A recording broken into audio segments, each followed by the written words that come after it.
Hello, everyone. Welcome to another episode of Breast Cancer Conversations. I am so glad that you guys are here and joining us. It is my pleasure to be accompanied with Dr. Amy Morris, and she has an incredible story to share with all of us today because I know we have so many questions about how to navigate kind of health and wellness after being diagnosed with cancer. As it's going through chemotherapy, radiation, surgery. If you're like me, I'm a breast cancer survivor and thriver and was on hormonal therapies, and there was a bunch of weight gain after that, and just being thrown into menopause. Like, oh my gosh, the list goes on. So, Dr. Morris, I am so excited that you're on today's show and can really dive into the nuts and bolts of what we need to know about our bodies. And you bring such a unique perspective because not only are you in the oncology field, but you too have been diagnosed and surviving through a cancer diagnosis. So let me turn things over to you if you'd like to introduce yourself. Yes, thank you so much for having me here. I'm really looking forward to diving into a lot of those topics because you've already opened the can on a lot of things I know as cancer survivors we navigate. So yeah, I'm an ovarian cancer survivor myself. I was diagnosed in 2016. But before that, I was actually already working in cancer care. So I'm a cancer researcher. I started my career as a pharmacist. Okay. So I did my undergraduate degree in pharmacy. Then I went on to do additional training to support patients in acute care. Then I started working in cancer care as a pharmacist. And at that point, I was like, gosh, I just felt like I could give more. I really loved and still do love helping people with cancer. They are the best people to help. Mhm. It's also like the most meaningful work. I always say I have the best job in the world, and I mean it. Like, come argue with me because I have the best job in the world. But I just felt like I could give more. I really loved understanding the medications. They were always evolving as they should with cancer, but there was also some huge downsides. There's some big side effects, and life after cancer was kind of being pushed aside. It was the quality of life piece for breast cancer survivors. I could see it every day and they just weren't being supported. So at that point, I did my doctorate degree and I focused on helping women stay on their treatments. Yeah. And so for me, that was like, look, these side effects are unacceptable. We need to do something about it. And it's not enough to just say this is your new normal. I So after appreciate I that. finished my doctorate degree, that's when I myself was diagnosed with cancer. And then, although I had at this point an extensive university training in cancer care, I then got to have the practical experience, which is what has made me 1,000 times better as a clinician, having gone through it myself now. Thank you. Thank you for sharing that. And if you don't mind me asking, since I'm pretty naive to ovarian cancer in general, what treatments did that involve? Yeah, so surgery, extensive surgery to remove the tumor. I have an incision that goes across the length of my abdomen, then chemotherapy. And Okay. then after that is monitoring. That's what it was for me. And I was diagnosed 8 years ago. So treatments shifted a bit since then, but that was my path. Yeah, no, thank you. I'm approaching the 8-year mark as well. So we're in that. And it's so interesting too, as I talk to other people who are newly diagnosed, how far treatment has advanced. And so Right? even like the regimen that I was on is so outdated and I don't Yes. even feel that old. But at the same time, I'm like, wow, I need to stay up to date on all of I the love it. guidelines and advancements. I love it. I love it, right? When people say to me, "Tell me what treatment you had." And I'm like, "Ugh, you know what? It was the best. It was cutting edge at the At the time, time." yes. But, like, this is why I love this field is, like, as an intellectual, as a researcher, you would never get bored. Like, Mhm. every Friday, I spend Friday digging into research, and I love it. That's the best way to spend a Friday for me. Mhm. Excellent. Yeah, I have my doctorate as well. It's in the field of education. And so Wow. I'm totally with you on totally nerding out and the peer-reviewed articles and just digging into the data. And it was after my whole education and career. Similarly, I got diagnosed with cancer and I was like, how can I pivot and take this background in education and now provide education to the cancer community? And so I'm right there with you on the rewarding aspects of this type of work that we do, I love despite the Laura, circumstances. like you really remind me of there's like a Walt Disney quote where he says, I would rather entertain and hope you learn something than Mm. educate and hope you were entertained. Ooh, And I love I that. know, and I just always remember that quote because I'm like, yeah, because Mm, like you coming with a doctorate in education and then knowing how to educate people, but now like a podcast, which also you mhm. need to like entertain, right? And so I mean, it's Exactly. like the perfect marriage. Ugh, yeah, and absolutely, like, understanding people's different learning styles, which is why we have, like, the video, the audio, the blog, like, all of those things, so Yes, love it. absolutely. And then, sorry if I missed it too, so what does your research specifically focus on? Is it focused on, like, diet, nutrition, or the quality of life? Yeah. So a quality of life, that would be a really simple way to put it. So really what I'm looking at is using different strategies to help women stay on their treatments. And Mm, because we know that these treatments are flawed, yeah, right? Like we get it. We know that they're flawed. And so what I focus on is helping to eliminate the side effects. So I okay, look at like why women stop, right? For example, we know that only 50% of women will actually get to the 5-year mark on tamoxifen. So if you're on right, tamoxifen, 50% of people will stop taking it, right? So why do they stop taking it, right? What are the side effects and what can we do to get rid of those side effects? So yes, lots of time the answer is nutrition, it's movement, it's mindset, it's supplements, it's lifestyle. So what can I do to support someone if they want to be on this medication, to take it mhm. for the duration and feel well? Yeah. We hear that so often. I was on, and again, we're dating ourselves because I know things have changed, but my regimen was on like a 10-year plan. So I know a lot of times with these hormonal therapies, you want to get to the 5-year mark, but given the size of my tumor, the extent that it traveled to the lymph nodes, my age when I was diagnosed in my 30s, all of these things kind of made me, primed to have 10 years of treatment on hormonal therapies. And that's when I like literally almost fell off the examining table in the office with my doctor because, I could do like 6 months of chemo. I could do like 4 weeks recovery post surgery. I could do 30 days of radiation, but 10 years Yeah. taking a Yep. pill every single day, which Yep. was the reminder that I had cancer, Yep. was, a mind shift of, the mental side, not just the physical side. It changes it from a sprint to a marathon. Yes. Yeah, and, like, mentally, that's rough, and it's one thing to just take, like, a nothing pill every day, like, a pill that Mhm. you don't even really feel any different and just be reminded of cancer, and it's another thing to take a pill that causes you side effects. Completely. Then every day, you're like, "Is this even worth it for me?" Yeah. I know, it felt like, just like the joint pain we talked about, like I would wake up and I'd feel like the Tin Man from like the Wizard of Oz. It would take me like a good 10 minutes to like oil up and lubricate just to like go down the stairs. The weight gain was real because you were thrown into medical menopause, is what I call it. I don't even know if that's the technical term, but just thrown into menopause. And then I think also like the hot flashes, the mood swings, like it was awful. And I really wanted to like have this tattooed on my forehead of like, I'm not really like this, you guys. Like, this is the medicine. So, Wait, so tell me first, like, the first thing you mentioned was, I think the first thing you mentioned was a weight gain. So how mhm. much weight did you end up gaining? Oh gosh, probably I've lost 30 pounds since. So I want to say like upwards of 50 pounds. Oh, Because, not just with the hormonal therapies, but all yes, of the steroids they give you yes. to manage the chemotherapy and the effects that, if your joints hurt, you don't want to work out, you're not feeling motivated. Mhm. Um, and Yes. it's just like this vicious downward cycle. So this is the problem, right? For me, myself, I gained 20 pounds during my Okay. treatment. I was not intentionally put into menopause, but I would Mhm. say the consequence of my treatment put me into perimenopause. Okay. Okay. So gained this weight. We know that being at an unhealthy body weight increases your risk of breast cancer recurrence. Yes. But yet you're put on a drug that causes you to gain weight. The drug's supposed to lower your risk. The weight gain increases your risk. So like this, lots of women will say to me, "Oh, I don't want to seem vain." I'm like, "This is not vanity. This Mhm. is your risk of cancer recurrence.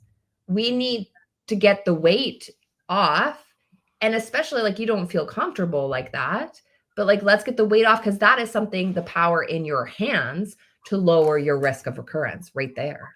Exactly. Exactly. And then especially when we're thinking about like changing our physique through diet and exercise, the importance of like weight bearing exercises as well, because a lot of these drugs will cause osteopenia or osteoporosis as well. So it's like Yeah. this catch 22 of like, I'm trying not to get cancer and I want to be happy that, I'm cancer free and there's no evidence of disease, but then we're on all of these drugs. And the longer that we're living, these other things start to like bubble up. Absolutely. Absolutely. That's just, I mean, look, I always say to women, menopause is coming for us one way or the other, like it was going to happen regardless. It's not great to be put into medical menopause when you're 30. There's Right. going to be consequences of that, right?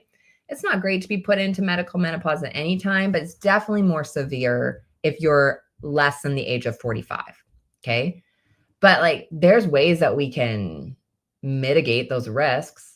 You're going to have risks to your bones, which you mentioned, risks to your brain, like your cognitive function, cardiac Mhm. function. We can do something about those risks.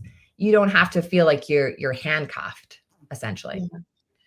So let's dive into that a little bit more. Like, what are some of the tools, or if I'm going grocery shopping, or if I'm thinking, like, gosh, all of this is making me just so tired, right? Like, the fatigue is real. Yeah.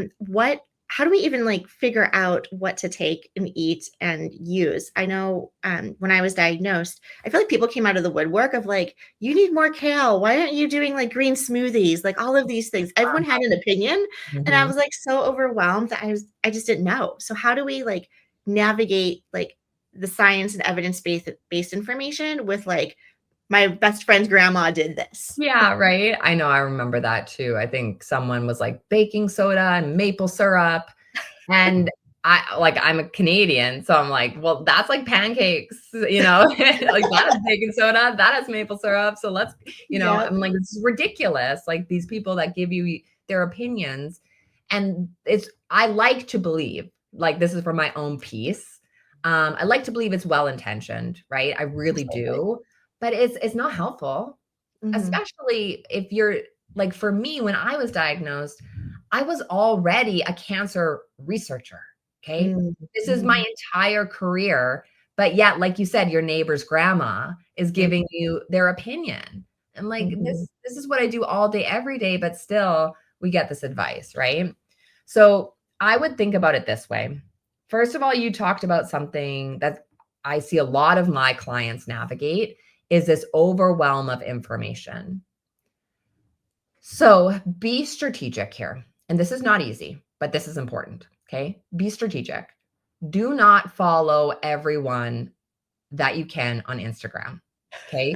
Do not do this. Do not go on social media and follow 15 different cancer influencers or gurus. Okay. And as someone who's like very active on social media, that's hard for me to say, but I want you to protect your peace. Yes. Instead, pick one, maybe two people that like you deeply trust and follow them. And that's it. You Mhm. leave the rest of the groups, you remove it because if you have too many voices talking at you, you can't hear your own intuition. You have to be able to hear yourself.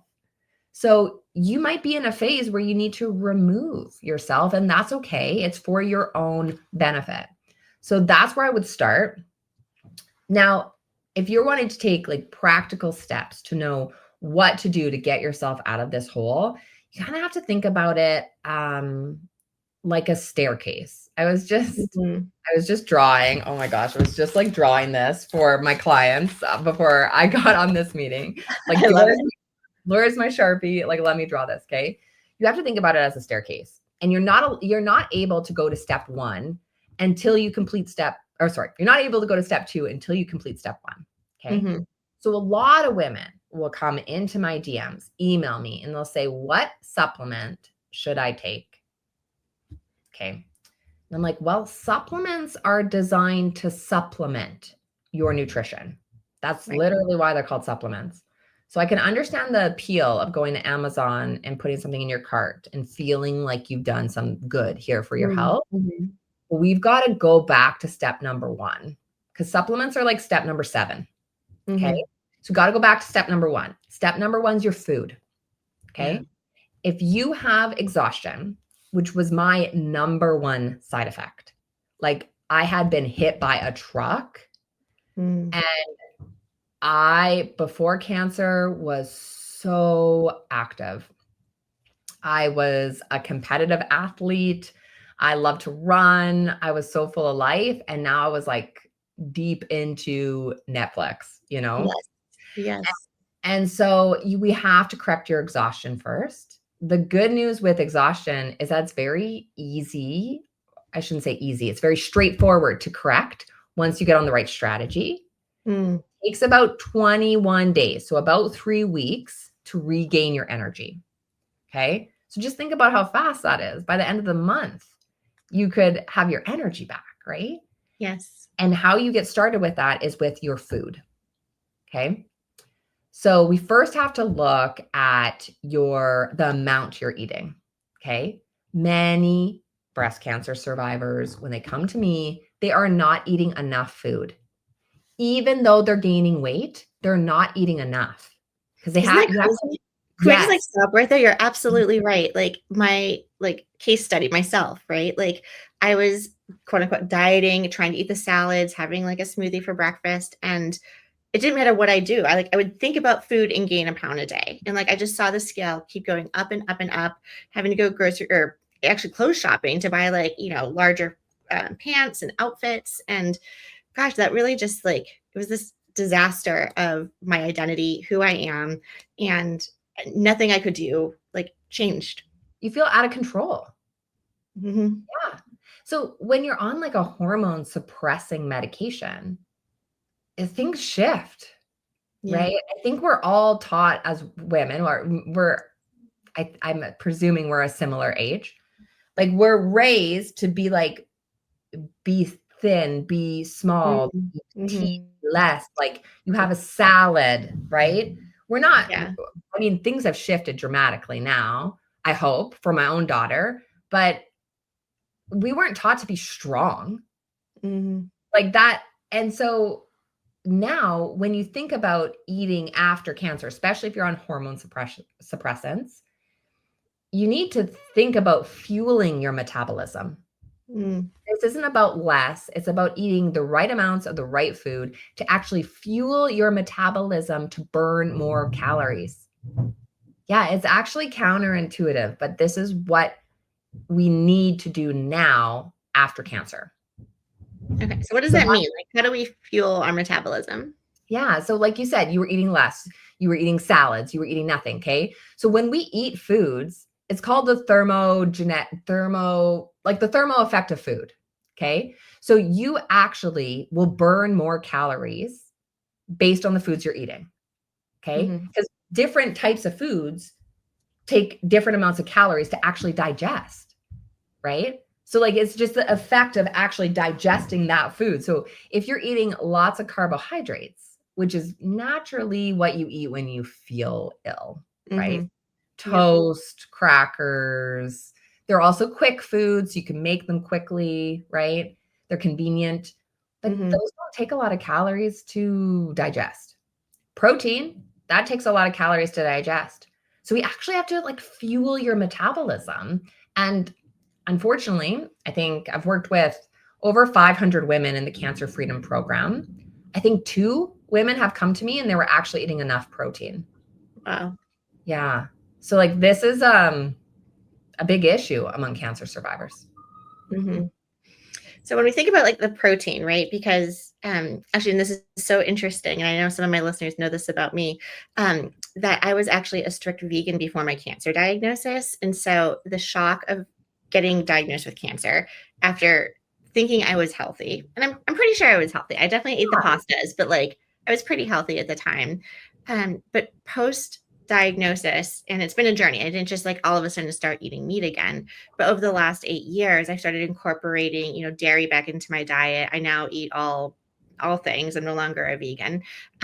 Most recently, I'm like now trying like chicken, which is exciting, but like actually thinking about like what these proteins are and supplementing that in my diet because I was so overwhelmed of understanding like what phytonutrients were. Should I like not be eating the tofu or the legumes? And again, information overload, and I know there's a balance in all of this, but to now start eating the protein.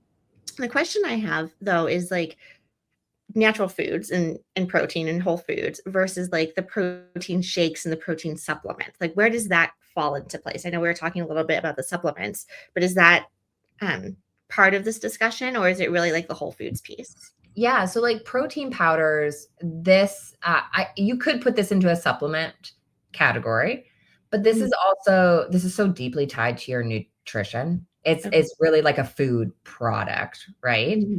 So this is how I break this down is for someone that's a vegan or vegetarian, it is going to be very challenging to hit your protein targets that your Mhm. body needs to recover from cancer. That is going to be challenging. But look, you didn't become a vegetarian or a vegan because it was easy, right? Right. So you know this life is going to be challenging and you're choosing to do that for a variety of reasons, right? It might be culturally, ethically, your Mhm. body feels better. So whatever it is, okay? But if you're in that phase, then you're likely going to need to take some kind of supplement, okay? Because Right. your options are to supplement with protein through like a plant-based protein powder, or to delay your recovery. Mhm. So, I mean, either way, if you, and I mean, look, the best option is always to get what you need through whole foods. That's always my preference. But like, I'm also practical Mhm. in the sense that life is busy. Um, you might have really bad energy right now. So you might not be in a place where you can think a lot about your food or put a lot of effort into preparing it. You might just be so low energy. So let's just get you to good protein levels because in 3 weeks' time, your energy is going to be better. And then you can shift more towards using whole foods once you actually feel better. Mm. Yeah. So how would you recommend a woman in this case, like figuring out how much protein she would need? Is she going to her primary care? Is she talking to a nutritionist? How do we actually assess what's on our plate if we're actually even doing it right? Yeah. And this is a bit of a sad story, right? Because look, your primary care doc, I've heard so many, and your oncologist, we put them in the same bucket there.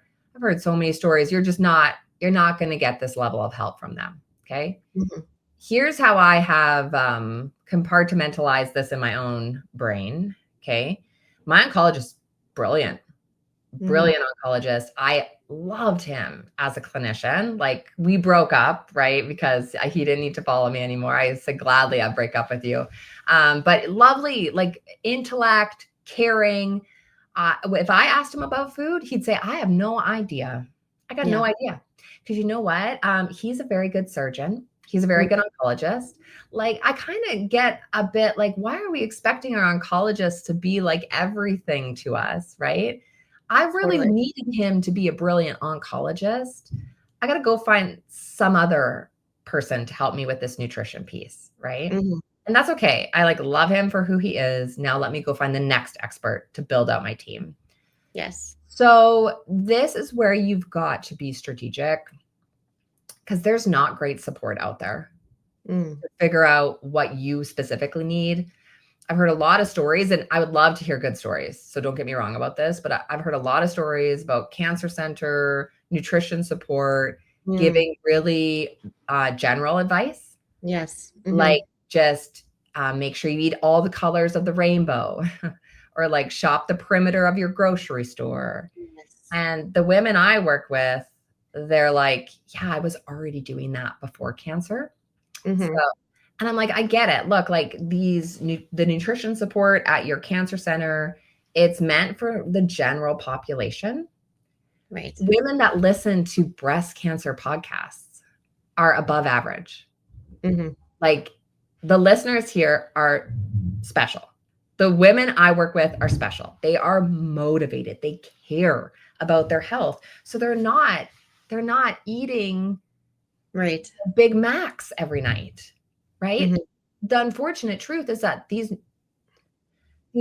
people supporting the population with nutrition support, they are having to speak to people about like what would be a healthy food, like Right. vegetables, fruit. Like they are having those discussions. It's just that you need a higher level of support. So you're likely going to have to go the private route if you really want to get that personalized Mhm. support you're looking for. Yeah. Yeah. I appreciate that because, we also talk about like building. I love that you mentioned like building out your team. And so Yeah. it's always about like having all these doctors in my back pocket. I'm not excited that I now see a cardio oncologist because I never thought that was going to be in my lexicon, but now I Yeah. am, right? Yeah. But I'm like, if I can see like a functional medicine person, if I can see a holistic person, if I can have a health coach, if I could just get these people who are cheering me on to Yeah. help me reach my goal. I Yes. remember the first time I met, actually, oh, I don't even know what type of doctor it was. It was like GI, like Okay. gastrointestinal and doctor person. But she was the first person who like validated that the weight gain wasn't my fault, that there Oh, was something else going on in my body, and she was going to work with me to help me like get healthier, not lose weight, but achieve health. And that was just so validating for me. And this is how I'm like still on this like weight loss journey of like losing 30 of the 50 pounds that I gained. And it's not easy. There's like plateaus and there's ups and downs, but like the fact that I started to see improvement was like, oh gosh, like this is actually working. And, I think to your point too, and my story is very different than probably even some of our listeners, as you were mentioning, like if you're vegan or vegetarian, we're not encouraging you to just like jump off the deep end and have a no. steak. But No. for me, I realize I actually feel healthier now that I'm able to have like scrambled eggs for breakfast, Yeah. or healthier that I can now have like a protein or a fish with a vegetable on my plate. And you're absolutely right that it's like boosting my energy levels in ways that I didn't, one, think I'd be full with that portion size. And then Yeah. two, feeling like over time, like my body craves and is like telling me, I can like listen, I have that like intuition of like, wow, I really want like a huge kale salad right now, or I Yeah. really need a piece of protein because I'm feeling fatigue. So You, you it's know, a shift. it is tough. And like, look, we work with all types of clients, all types of cultural eating patterns, Mhm, preferences, dietary restrictions, like all sorts of things. My focus is always I'm an evidence-based clinician. mhm, So I'm going to use the best available evidence to guide you. So if we're looking at vegetarian or vegan, I mean, we have the literature to show that animal-based proteins are more bioavailable to the human body mhm. versus plant-based proteins. Like, that's the science. That's not my personal opinion. Like, don't shoot the messenger. But like, this is just fact, right? So, Mhm. like I said, if you want to head down that vegan path, we're going to support you fully in that. But yeah, it's not going to be the same, right? Because Yeah, of course it won't. yeah, absolutely. Right. What other things can we dive into? So I'm hearing, if I'm hearing correctly, like the protein is really going to help with like the fatigue side of things. Yeah. What else about like, I hear a lot about like berries and antioxidants and all of these other things that can kind of quote unquote help fight the cancer. And I also want to be careful too, because we're not saying, you know, don't do chemotherapy. This is all about doing No. like the standard Yeah. practice and Yeah. then complementing this with how we can actually meet our oncologist halfway. You're doing all the medicine, but I can do the diet and nutrition. Yeah. So, what should I be eating to fuel my body to be able to take on these harsh treatments and manage those side effects? Yeah. Like it would be really, I always say this to people because they'll say, well, my oncologist said, it doesn't really matter what I eat or just eat whatever you want. Right. Hmm. And I'm like, really? Like, do you believe that about any other health condition? Like diabetes? Don't worry about it. Just eat whatever you want. Heart disease, osteoporosis. Like, what the heck? You like, come on. That just fundamentally doesn't make sense, I right? know. Of course it matters what you eat. And the unfortunate part is I think like oncologists, because they don't have that understanding, that they kind of downplay the importance at times. Hmm. But we just got thousands of pieces of literature, like just Yeah. begging oncologists to like, please stop Mm. saying your food doesn't matter. Like, please stop. Don't say that anymore. And yes, to your point, absolutely. Like everyone's going to make whatever treatment decision is best for them. Hmm. Okay. I truly believe that the women I work with, they're intelligent, they're well read, they're well researched, right? Hmm. They're going to make the best choice for them. I'm going to support them in whatever they choose. Okay. Yeah. You choose to go on chemo, you have a really rough time. Let's fix that. Okay. Mhm. You choose to take tamoxifen, you choose not to take it. Let's make sure we lower your risk as much as possible, regardless of your path. Okay. Like this, I don't think we should fall into a camp of like conventional therapy versus Right. traditional therapy. Like just do everything in your power that is proven to work. Mhm. That means I don't pick a camp. I use both sides, right? Yes, This exactly. is my life, so I'm gonna use whatever is proven to work, okay? Mhm. So you said berries, antioxidants, so you've kind of moved up that staircase now, okay? Oh, So excellent. yeah, okay. So we talked about calories, then we talked about protein. Protein's a macronutrient. So we have 3 macronutrients. It's protein, carbohydrates, and fat. You need to be mindful of all 3.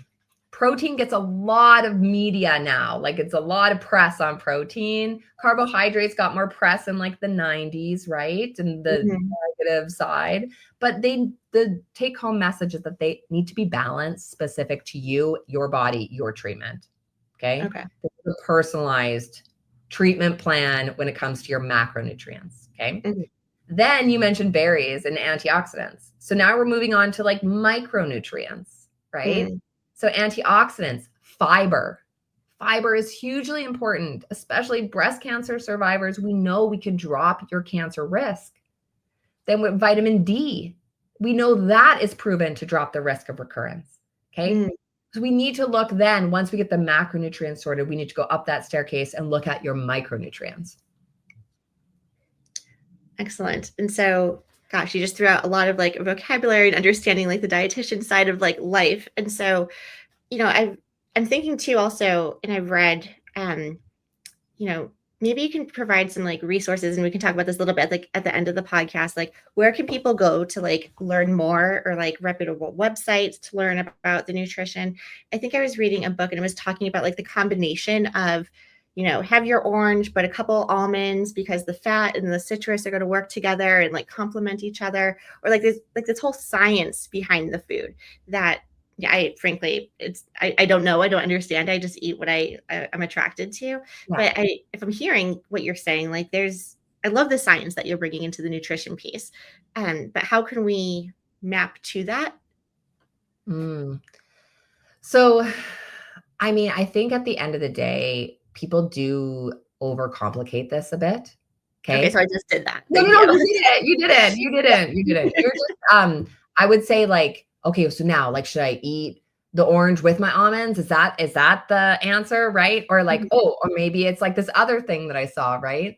Right. So Or like I put I the protein on the banana because like I have the peanut butter and like the Right? banana, like all Oh these my things. Like, gosh. Oh my yes. gosh. I was in California in February and I was sitting in a restaurant. I was waiting for my friend to join me, and these women behind me were talking.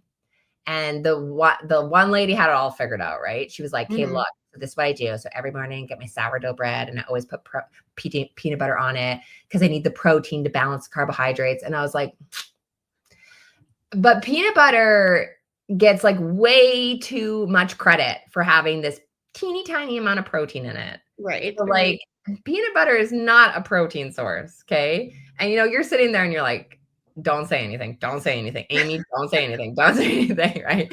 And of course I Absolutely. didn't. And then my friend shows up, so I'm like, phew, I have something else to concentrate on.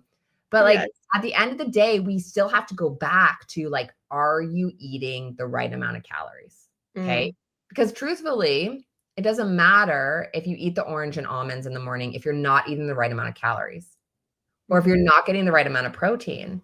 Then the specific foods that you're eating, it makes less of an impact, right? People say that to me all the time. Like I hear broccoli sprouts are really good for breast cancer, and I'm like, could be, like, Right.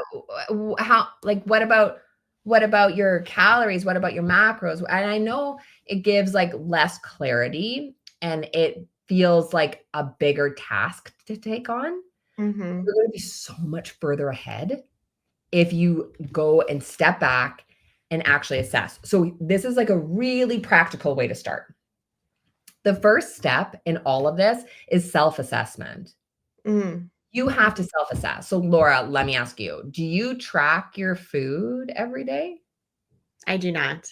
Have you ever? So I did, and I think, and this is so crazy because I feel like the A type over here, right? It's like, okay, Wow. if someone Oh, tells join the me, club. yeah, Yeah. right. But like if someone tells me I need to have that sourdough with the peanut butter, like I will do that 5 days a week. That'll be my Monday through Friday breakfast. And I will do that I will just follow the regimen. And then, we're talking to different nutritionists. I was definitely in that camp. A lot of things that you said resonate. Like my oncologist was like, eat whatever you want. And I think coming from a place of this is going to be hard. So Yeah. I'm not going to put that type of restriction on you. You Right. do comfort and we'll get through this, which I appreciated at the time. Yeah. And then, It's I'm like seeing, side effects could be better if we had more strategy there, right? right, So exactly. I think these it was like yeah. avoid sushi or something, right? Like avoid the raw meats or something Mhm, like that. And mhm. so, with the bacteria and your low immune system with chemotherapy, but or grapefruit for some reason, like grapefruit was a big thing to avoid based on the treatment I was on. But and then I was going to a nutritionist, and you're absolutely right. My experience, I think I left that room like crying because she literally was showing me product bottles. Like she had like it was almost like a playground in her office. She had all this like product from like the grocery store. And she's Okay. like, this is how you read labels. This is like the milk, the soy milk, the almond milk. But you're right. You were like, well, we're pretty well educated. I'm kind of advanced. I'm more like past this. Like, what do I need to do? Yeah. And but in hindsight, when I look at what I was eating as a vegan, that's where I actually realized, like when I did that inventory, how much processed food I was eating compared to the actual real food, like the Wow. fake chicken, the fake burgers, Wow. fake, fake, which I loved and was thought delicious, but it was not actually the healthiest choice, Yes. if that makes Oh my sense. god. That's like the first phase of enlightenment, right? Mm, Like you became a student of your food. And I mhm, think a lot of cancer survivors, maybe this isn't 100% accurate, but they want their food to be like easy breezy. They want their lives to be easy because that's what it was like before. It was just lighter, right? mhm, But if we want to get back to that place of ease, we've got to go deep first mm, to figure out why there are issues. Like, where are the challenges here? What's going askew? And then mm, correct that. And then we'll get back to the easy breezy with your food. But yeah. you've got to start by like looking at what you're eating. Because when So I you're saying ask, this is like step one, like do the inventory. yeah, Mhm, like write it down. mhm. Do it for 3 days. Oh, I'm scared to do that. Who's with me? Who's signing up to do that with me? We'll do Tell it me what together. comes action, like what feels scary about it. Yeah, just well, it's the reality. It's the confrontation, right? It's like, Uh-huh. if you're at the office and everyone has that like candy jar, it's like, okay, I'll just take Uh-huh. one Yeah. small M&M or small like Snickers. But then you realize, like, gosh, I walked up there 3 times today. Like, that's not actually okay. So you're talking like it's accountability. Yeah. It's accountability. And I'm not like, I mean, I'm not going to look at it, Laura, like, so it's not any external accountability, it's internal accountability. Sure. You're like, Yeah. I'm scared, I'm fearful to face what is right now. Hmm. Yeah, that's totally valid. Yeah. That's Yeah. that's the first step of change too. Hmm. And I don't like to say scared, like uncomfortable, I think is That's probably a a better word. better Yeah. description of that because you've gone through way harder things than writing down what you're eating every day. Okay. Like you Mhm. have done much harder things. So this is just uncomfortable. It's like facing what is. Mhm. Yeah. Excellent. So tell me about like your clients. So like you work with these amazing women who are looking to, reclaim their life, get back on track, focus on their health and wellness. Tell me like a day in the life. Like, okay, I'm Laura. I'm like freaking out because I went through all of this treatment. Like what's step one? Is it that inventory? How do we get to know each other and work together? Yeah. Oh my gosh. So first of all, you can find me anywhere on social media, but the most active places is YouTube and Instagram. And then, of Okay. course, you can find me cancerfreedomprogram.com. You can find me there. So, number one step is that is how I start with my Mhm. clients is I do a 3-day inventory. 3-day is what we have literature to show that is going to be a pretty accurate reflection of your nutrition. We don't have to go longer. We don't want to go shorter. But Mhm. 3 days, it's not going to be 100% accurate, but it's going to be a good reflection of what you eat, like Mhm. overall. Okay. Right. So I do a 3-day assessment. After that assessment, then I look and we use 3 different validated equations to start to determine where you should be calorie wise, where you should be Mm, macronutrient wise, and we start there. So then I say, okay, Laura, based on what I'm reviewing here, based on your side effects, this is what I want to correct right away. So it might be, you know what, we need to bump the protein in your breakfast. We need to drop the carbs in your breakfast. So try this dish for breakfast. Try this omelet. Try this smoothie. mhm, Try this whatever. Okay. Let's try to correct that week 1. And then the next week we review again and we go, okay, you corrected that. You're starting to feel better. Amazing. Now let's take it the next step. Okay. Now let's look at you have this afternoon snack. How can we optimize that for your diagnosis, your body, your goals? So that's where we really take this stepwise approach so that every week you feel better without mhm. having like this overwhelm of having to do everything all at once. All at once, right. Yeah, 'cause So that's many of all. us are like all or nothing, right? It's like Yes. and that You doesn't stick or last. Yeah, So you speak of type A, mhm, right? That's like, the Cancer Freedom Program is also, I always tell them, this is also like the type A recovery support group, okay? Because we are all like that, but it's not serving you, mhm, right? I have one client that says, "It's not all or nothing, it's something." No, mm, what does she say? That doesn't make sense. It's not all or nothing, it's, all or something, right? all or something, That okay. okay, Yeah, because she very much had a mentality that was all or nothing. It was mhm, perfectionist, completionist, type A, mhm, and then once she wasn't getting any progress. right. Once we, like, broke down that mindset barrier, now she's down, like, 28 pounds, I think. She's Yeah, got crazy energy. She just went on a huge family trip, like, with her adult kids, and, like, nice. it's just exactly where she wants to be when we let go of that mindset barrier. Mhm. Yeah, and that works also with, like, the exercise piece. I was telling myself, like, I don't have to do 30 minutes, but if I can get on the Peloton for 20, that's a win in my book because at Oh, least, like, yeah. I got on today, right? And so it's like giving yourself that permission where it doesn't have to be perfect or whatever you set out in your head, but that you're doing something. Think about it this way, there's a great book, it's called, The Gap and the Gain. It's by Mm, Ben Harding.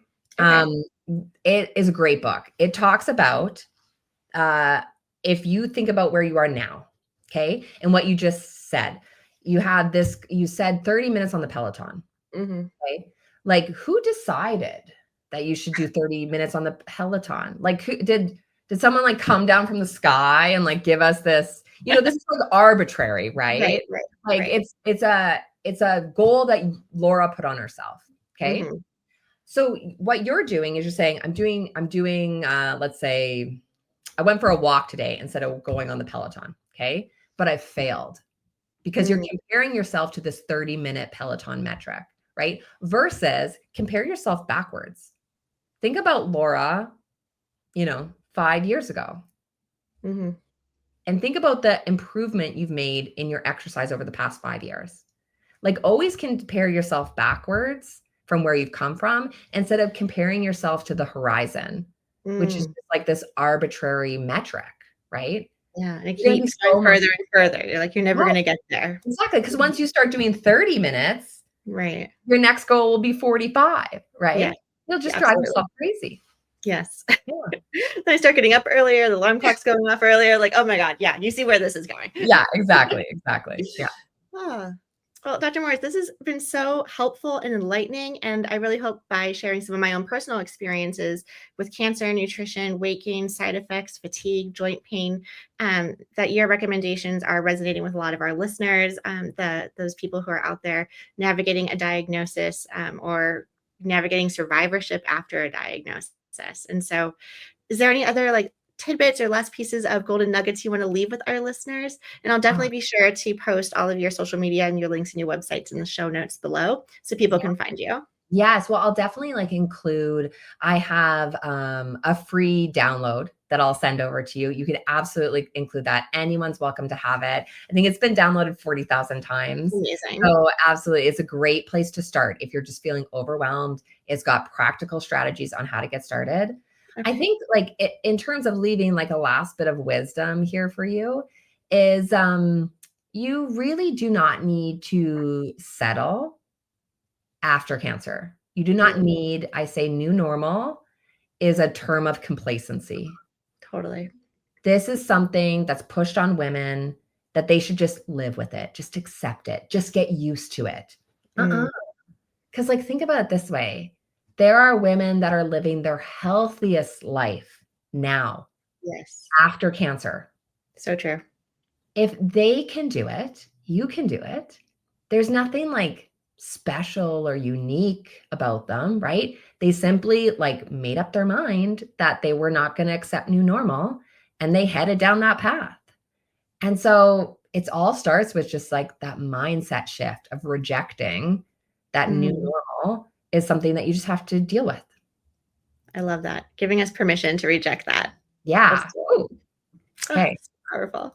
Well, thank you so much for spending the time with us, sharing your wisdom, your resources, your story, the research that you are doing. This is very exciting. I hope this will be one of many more conversations, and you will definitely be one of those people I follow on social media. Oh, thanks for having me here. It's been a pleasure.